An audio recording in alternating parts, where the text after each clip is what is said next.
तो नमस्कार साथियों, हम बीएड सेकंड ईयर के लॉन्ग क्वेश्चन के बारे में डिस्कस कर रहे थे, जिसमें हमने टॉपिक उठाया था external research and innovation PE8A जो है। ओके, और उसमें भी tools and techniques in conducting and external research के लॉन्ग क्वेश्चन को हम प्रोसीड कर रहे थे। उसके आगे हम बात करेंगे। ओके, लास्ट हमारा टेक्निक है क्वेश्चनारिस। ओके, लास्ट हमारा टेक्निक है क्वेश्चनारिस। सही है, तो देखिए ज़्यादा बात ना करते, क्वेश्चन का मतलब कुछ क्वेश्चन हम पुट करेंगे। ओके, कुछ ना कुछ क्वेश्चन हम उसको देंगे इन ए सीक्वेंस, इन ए वेल ऑर्गेनाइज्ड मैनर, और उसके बेसिस से हम डाटा और इन्फॉर्मेशन गैदर करेंगे, है ना। देखिए पढ़ते हैं क्या लिखा है। A questionnaire is a list of question to be answered by an individual.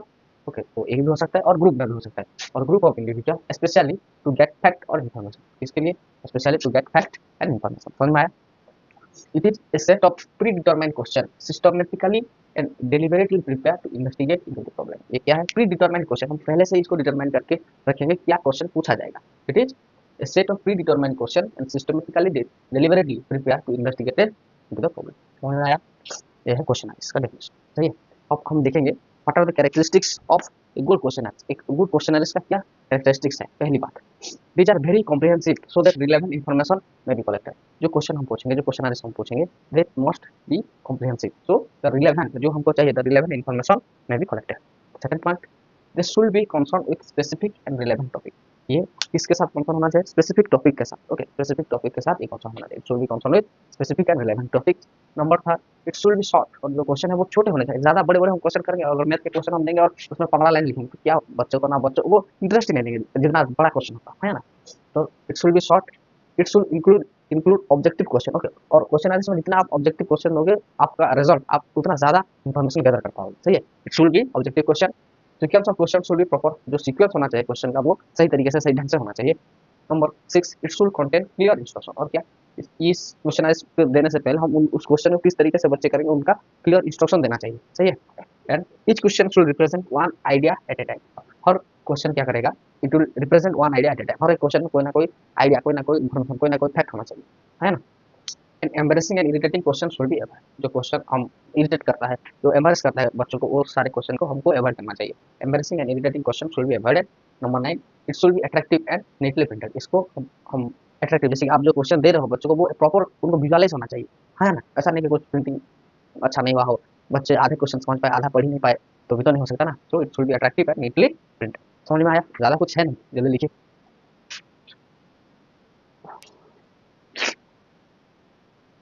So there are various types of questionnaires. सबसे पहला है स्ट्रक्चर क्वेश्चनरीज। स्ट्रक्चर क्वेश्चनरी मतलब जो क्वेश्चन हम पहले से ही तैयार करके रखें, किस तरीके से पूछा जाएगा, क्या क्या रहेगा उस क्वेश्चन में। Okay, that's the structure questionnaire. Okay, it contain difference and concrete question. It contain difference and concrete question. Question are prepared well in advance. सबसे पहले हम क्वेश्चन को बहुत पहले ही प्रिपेयर कर चुके होंगे। Okay, that's the meaning of the structure, how you manage yourself during your day.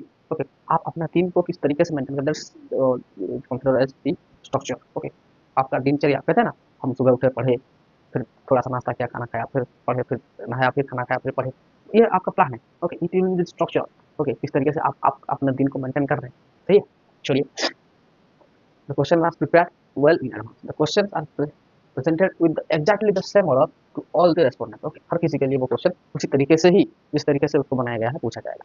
Okay, सही है, this is the structure question. Second one, on structure. On structure मतलब उसका उल्टा। Okay, it is used at the time of interview. जैसे कि हमने अगर OPSC का इंटरव्यू देखे होंगे, तो एक कैंडिडेट को जो पूछा गया है, अमूमन दूसरे कैंडिडेट को वो पूछा नहीं जाता है, थोड़ा सा डिफरेंस डिफ्लेक्शन देखा जाता है। मतलब क्या, it's on structure. Okay, according to जिस तरीके से उन दोनों के बीच में बातचीत चलती रहेगी। ओके, और जिस फील्ड में वो बच्चा अच्छा बोलता रहेगा, इंटरव्यूअर उसी फील्ड में उसका कितना डेप्थ नॉलेज है वो चेक करने के लिए उसी से रिलेटेड ही क्वेश्चन पूछेगा। और किसी एरिया में बच्चा कह नहीं पा रहा है, उसको याद नहीं आ रहा है, तो वो उस टॉपिक को डाइवर्ट करके किसी और टॉपिक को लेके उसकी नॉलेज को परखने की कोशिश करेगा। सही है, देखिए, it act as a guide for the interviewer and flexible in working. Okay, और स्ट्रक्चर क्या करता है? ये एक्ट गाइड। ओके, और जो कि इंटरव्यू को, अगर मैं सिर्फ फिक्स क्वेश्चन रख दूं और जो उस क्वेश्चन को कह दिया उसका सही हो जाएगा, और जो नहीं कर पाया उसका गलत हो, ये तो गलत है ना। हर तरीके के क्वेश्चन को किस तरीके से लड़का डील कर रहा है, that's find out their capacity and capabilities. Okay, in such question different subject matters, it includes whatever to be asked also include. Okay, different subject तो मैटर करता ही करता है, और उसके बावजूद और क्या क्या पूछा गया है, asked also include, but the interviewer is free to fix the time limits and structure. लेकिन इंटरव्यूअर के पास ये पूरी ताकत है कि वो किस तरीके से, किस वे में वो क्वेश्चन को रखेगा, है ना। सही है, नेक्स्ट, क्लोज एंडेड क्वेश्चन है। क्लोज एंडेड क्वेश्चन है मतलब इसमें क्वेश्चन का जवाब आपको सिर्फ हाँ या ना में देना है। ओके, पढ़ते हैं पहले क्या लिखा है। This types of question are is include question with yes और नो टाइप। ओके, क्या आपने खाना खाया? यस। क्या आप स्कूल जाओगे? यस। क्या आप आज आपको टीचर ने मारा? नो। यस यस और देखिए ये question short answer of checking of alternate response to some test item. Okay, here the individual keep himself restricted to the subject. Tabulation and summarization is very simple. Tabulation and summarizing to this information data is very easy. yes no yes no yes no तो होगा और क्या होगा, तो tabulation करने में easy होगा, summarise करने में इजी होगा, है ना। क्लोज एंडेड का मतलब समझ में आया। This types of question include question with yes और नो टाइप, विथ यस और no type answer, short answer checking of alternate response to some test item. Hope you understand this. इसको लिखिए अच्छे से, फिर हम आगे बात करेंगे। ओके, तो नेक्स्ट टाइप्स ऑफ क्वेश्चन ऐसे ओपन एंडेड क्वेश्चन है। क्या ओपन एंडेड? ओपन एंडेड मतलब मैं अगर आपको किसी क्वेश्चन के बारे में पूछूं, ओके, और आपको उसका आंसर देना, ऐसा नहीं कि सिर्फ किताबों में जो लिखा है आप वो दे दे, है ना, जो आपको अंदर से लग रहा है। जैसे कि मैं अगर कोई सोसाइटी का कोई क्वेश्चन पूछ कि आपका मत क्या है, और आप ओपन एंडेडली फ्रीली आपको जो लगता है अगर आप वो बात करते हैं, that's the open ended question. Okay, देखिए अपने फ्रेम ऑफ रेफरेंस को लेकर के जब कोई आदमी या कोई बच्चा कोई इंडिविजुअल कोई भी आंसर देता है, that's the open ended question. Okay, सही है। क्योंकि अगर हम मैं पूछूं आपको what is the meaning of beautiful, what is the meaning of beauty, okay, तो हर एक इंसान के अंदर से ब्यूटी का एक अलग डेफिनेशन निकलेगा, है। कोई कहेगा आप त्वचा का सौंदर्य, तो कोई बोलेगा आपका ब्रेन, कोई बोलेगा आपका बिहेवियर, कोई बोलेगा आपका एटीट्यूड, कोई बोलेगा आपका दूसरों के प्रति आपका बिहेवियर, ये सारी चीजें। Okay, that's I have said open ended question. Okay, the open-ended questionnaire is designed to permit a free responses from the subject. It merely raise an issue, but do not provide or suggest any structure for respondent reply. Okay, हम ऐसा नहीं कि आपको ये करके उसको answer देना है, आप you are free, you are open. Okay, आप आपको जो मन में आ रहा है आप बोलिए उसके बारे में, है ना। सही है। It provide suggestion and any structure, okay, for respondent reply. आप कुछ भी रिप्लाई कर सकते हैं, सही है, जो अभी आपके दिल में आ रहा है उस तरीके के उस क्वेश्चन को लेके, है ना।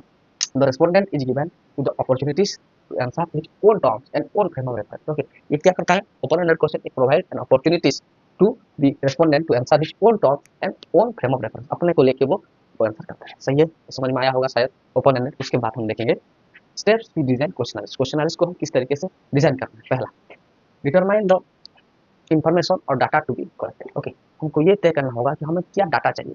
ओके, क्या इन्फॉर्मेशन हमको गैदर करना है, उस तरीके से हमको उसको पहले हमें डिसाइड करना है। दूसरे बात, डिफाइन द टारगेट रेस्पोंडेंट्स। कौन कौन हमारे टारगेट है, कौन कौन वो क्वेश्चन को सॉल्व करेंगे। जैसे कि अगर मैं एक क्वेश्चन बनाऊँ, ओके, अगर मैं 10th क्लास के बच्चों के लिए बनाऊंगा तो वो अलग होगा, अगर मैं 12th स्टैंडर्ड के बच्चों के लिए बनाऊंगा तो अलग होगा, अगर मैं 8th स्टैंडर्ड के बच्चों के लिए बनाऊंगा तो अलग होगा। तो हमको ये डिफाइन करना है कौन हमारे टारगेट रेस्पोंडेंट्स हैं, है ना। तीसरी बात, determine the method to be collected from data collection. और क्या किस मेथड से आप वो डाटा कलेक्शन करोगे वो भी आपको डिटरमाइन करना पड़ेगा। चौथा, decided the content of the question. क्या क्या क्या कॉन्टेक्स्ट आप रखना चाहिए, क्या कंटेंट आप रखना चाहिए अपने क्वेश्चन में, ये आपको तय करना होगा। Number 5, decided the types of question and response format. हमें जो आप कितने ऑब्जेक्टिव क्वेश्चन डालेंगे, कितने सब्जेक्टिव क्वेश्चन डालेंगे, क्या रहेगा, क्या गुड क्वेश्चन, क्या अमुट क्वेश्चन रखेंगे, वो सब हमको पहले डिसाइड करना होगा। Decide the types of question and response format, सही है, और किस तरीके से उनका रिस्पॉन्स आएगा उसको भी हमको रेडी करके रखना है। Number 6, deciding on wording of the question. Okay, question का वर्डिंग हम कितने, जैसे कुछ कुछ क्वेश्चन में क्या होता है, एक साइड हिंदी एक साइड इंग्लिश दोनों के फ्रेमवर्क में देता रहता है, तो हम डिपेंड करते हैं क्या वर्डिंग ऑफ क्वेश्चन क्या रखेंगे, वो भी देखेंगे, है ना। पुट क्वेश्चन अगर हम अभी हम जाएंगे, ओके, बंगाली में, ओके, बांग्ला में, ओ या उड़ीसा में आइए आप, अगर आप हिंदी और इंग्लिश दोनों दे और उड़िया दे तब जाके बच्चे कंफर्टेबल होंगे, क्योंकि आधे आधे हिंदी पढ़ पाते हैं, आधे आधे इंग्लिश पढ़ पाते हैं, पूरा नहीं पढ़ पाते। तो we have to deciding then wording of the question. और अगर हम बच्चों को क्वेश्चन दे रहे हैं और क्वेश्चन को समझ नहीं पा रहे हैं तो किस बात का क्वेश्चन वो, है ना। तो वर्डिंग पे भी हमको ज़्यादा फोकस रखना चाहिए। Put question into A meaningful and order and format. Put question into A meaningful order and format. Okay, हम हमारे सारे क्वेश्चन को एक मीनिंगफुल ऑर्डर में और फॉर्मेट में रेडी करके रखेंगे, सही है। Number 8, pre test and review of the questionnaires. Okay, हर क्वेश्चन का हम रिव्यू लेंगे, क्या ये सही है क्या नहीं है, क्या इसके बारे में कुछ बदलाव किया जा सकते हैं। Okay, that's the review of the questionnaire and make A final draft. और इन सब इस सारी चीज़ों को साधने के बाद आपको एक फाइनल ड्राफ्ट बनाना है और क्वेश्चन रेडी करना है, सही है। हो गया आपका ये। इसके बाद हम एडवांटेजेस और डिसएडवांटेजेस के बारे में बात करेंगे। इतना पहले आप लिख लो एडवांटेजेस, क्या एडवांटेजेस है देखते हैं। क्वेश्चनरीज का क्या एडवांटेजेस है, कम यार। It is less expensive and less time consuming. जाहिर सी बात है, क्वेश्चनरीज में उतना ज़्यादा टाइम नहीं लगता और ये बहुत लेस एक्सपेंसिव में हो जाता है, कम खर्चे में हो जाता है ना। It is less expensive, less time consuming, lesser skill require in its construction and administration. Okay, ज़्यादा स्किलफुल व्यक्ति ना हो तो भी ये काम आसानी से हो जाएगा, है ना। It put less pressure on the respondent for immediate response. इसलिए उतना ज़्यादा कुछ ऐसा प्रेशर नहीं क्रिएट करता है to response. Okay, once it is structured anybody can use it. Number 4, अगर एक बार ये रेडी हो गया तो कोई भी इसको यूज कर सकता है ना। Once it is structure anybody can use it. Number 5, a large group can make use of it at a time. Okay, बहुत सारे लोग इसको एट ए टाइम यूज कर सकते हैं। A large group of people और individual can use of it at a time.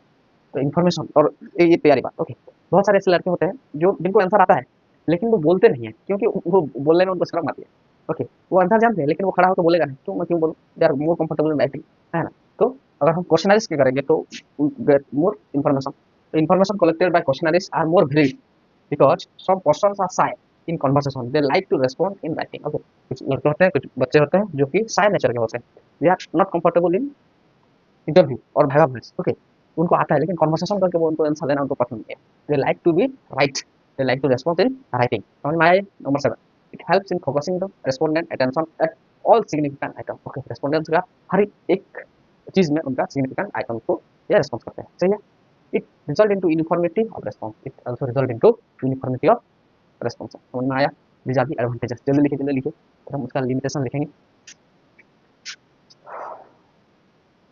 तो देखिए, बात करते हैं क्या लिमिटेशन है। ओके, क्वेश्चनरीज का क्या लिमिटेशन है। पहला limitation, it is not useful in illiterate and children. Okay, बहुत छोटे बच्चा जो कि अब तक लिखा नहीं है, पढ़ा नहीं है, उसके उनमें तो ये काम नहीं आएगा। और जो भी व्यक्ति इलिटरेट है, जो पढ़ाई नहीं चाहिए, पढ़ाई लिखाई नहीं चाहिए, तो वो इसको नहीं सॉल्व कर सकते। Okay, it is not useful for them.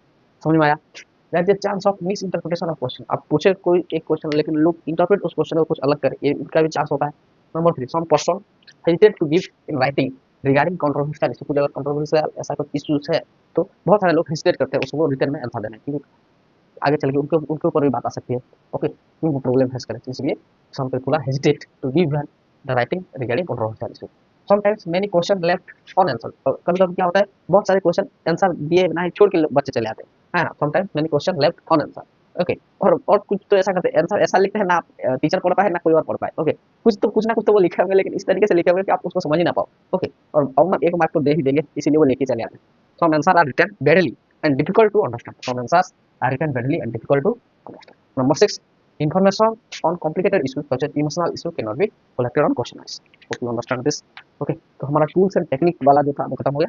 सही है, वो आपके पास आंसर हो गया होगा। ये सबसे बड़ा क्वेश्चन है एक्शन रिसर्च का। ओके, देखिए क्वेश्चन आएगा, what is action research, explain action research, tools and explain tools and techniques specially questionnaires और इंटरव्यू और रेटिंग स्केल। ओके, कोई ना कोई दो तो देगा ही देगा साइड में, तो बी प्रिपेयर। ओके, पढ़िए इसको अच्छे से। सही है, जय हिंद।